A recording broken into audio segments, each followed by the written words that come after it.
სალამი, მოგესალმებით, ვაგრძელებთ ჯონ მაკარტურის წიგნის ქართულ ენაზე ატვირთვას, რომელიც სახელწოდება ერთი სრულყოფილი ცხოვრება, უფალი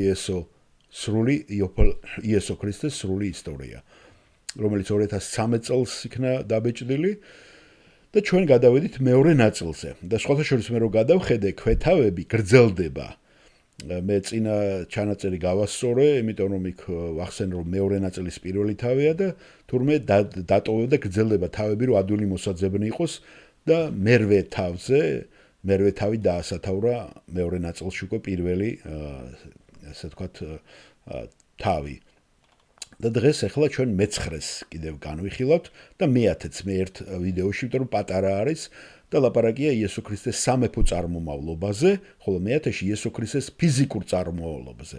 მარიამის მეშვეობით გასვოთ ეს გენეალოგია, ესე იგი ცალ-ცალკე გაუყვია. ნახეთ, ესეც ყურადღების მისაქცევია ჯონ მაკარტურმა, თუ რატო გაყო ისინი, რომ ერთში მათე აძლევს სამეფო წარმომავლობას იოსების მეშვეობით, ხოლო მეორეში ფიზიკურ წარმომავლობა მარიამის მეშვეობით. ყველა არ არის ხომ ორ სახარებაში განსხვავებულად, რომ ამას ჰქონდა მიზანი და ჯონ მაკარტურმაც ამ წიგნში გამოაცალკევა. მეორე ნაწილს, როგორც გითხარით, ეს არის იესო ქრისტეს სახარების დასაწყისი. ესე იგი პირველი ჩვენ განვიხილეთ იესო ქრისტეს ისტორიის გაცნობა მერვე თავში, მე-9-ში იესო ქრისტეს სამეფო წარმომავლობა იოსების მეშვეობით და მე-10-ში იესო ქრისტეს ფიზიკურ წარმომავლობაზე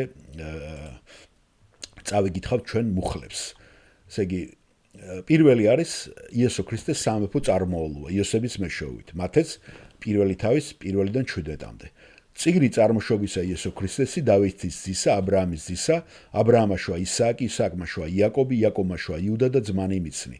იუდამ შვა ფერეცი და ზერახი თამარისაგან. ფერეცმა შვა ხეცრონი, ხეცრონმა შვა რამი, რამმა შვა ყამინაბადი, ყამინაბადმა შვა ნახშონი, ნახშონმა შვა სალმონი, სალმონმა შვა ბოყაზი რახაბისაგან, ბოყაზმა შვა ყობედი რუთისაგან, ყობედმა შვა იესე, იესემ შვა მეფე დავითი, მეფე დავითმა შვა სოლომონი ურიას სოლისაგან, სოლომონმა შვა რეჰაბ ყამი, რეჰაბ ყამმა შვა აბია, აბიამ შვა ასა, ასამ შვა იოშაფატი, იოშაფატმა შვა იორამი, იორამმა შვა ყუზია, ყუზიამ შვა იოთამი, იოთამმა შვა ახაზი, ახაზმა შვა ხისკია, ხისკიამ შვა მენაშე, მენაშემ შვა ყამონი, ყამონმა შვა იოშია, იოშიამ შვა იეხონია და ძმანი მისნი ბაბილონში გადასახლების წინ.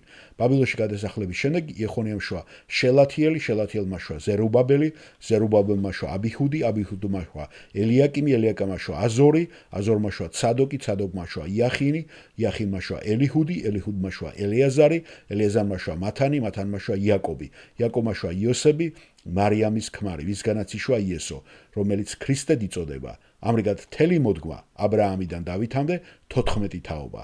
დავითიდან ბაბილონში გადასახლებამდე 14 თაობა. ბაბილონში გადასახლებიდან ქრისტემდე 14 თაობა.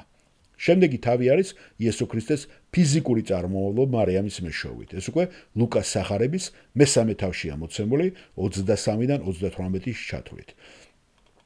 თვით იესო, როცა იწყებდა მსახურებას, 30 წლისა იქნებოდა და როგორც ფიქრობდნენ, იყო ძე იოსებისა, ყელისა, მატათიასი, ლევისა, მელხისა, იანიასი, იოსებისა, მატათიასი, ესე იგი ორი მატათია არის, რომ ვიცოდეთ, არ დავიბინეთ, ამოსისა, ნახუმისა, ხესლისა, ნაგაისა, მახათისა, კიდე მატათიასი, მესამე, შემენისა, იოსებისა, იუდასი, იოხანანისა, რესასი, ზერუბაბელისა, შელათიელისა, ნერისა, მელხისა, ადისა, კოსამისა, ელმადამისა, ყურისა, იესოსი, ელიაზარისა, იორამისა, მატათისა, ლევისა, სიმონისა, იუდასი, იოსებისა, იორამისა, ელიაკიმისა, მელეასი, მენასი, მატათიასი, ნათანისა, დავითისა, იესესი, ყობედისა, ბოყაზისა, სოლომონისა, ნახშონისა, ამინადაბისა, ადმინისა, არნისა, ხეცრონისა, ფერეცისა, იუდასი, იაკობისა, ისააკისა,